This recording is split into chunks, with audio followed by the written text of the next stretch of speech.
Changes हार्मोनाल इम्बालांस जदि आपणकर body रे कौनसी हार्मोन क्षरण रे आपणकर जदि बाधाप्राप्त होउची ताहले निश्चित भाव रे आपणकर हेयर लॉस होबार चांसेस रही। तापर है आपणकर स्ट्रेस जोटा आपणकर चापग्रस्त फिजिकल और इमोशनल जदि आपण कौनसी चाकरी क्षेत्र में अछंती कि पाठ पढ़ार अछंती आपण लाइफ रे बहुत चापग्रस्त रहे किछि जगह रे आपण को चाकरी करछंती किछि आपण प्रेशर रहउची किछि आपण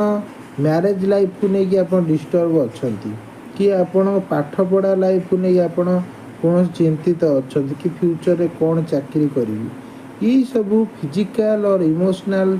किछि स्ट्रेस मध्य आपणकर चुटी झड़ीबार कारण होई पारे।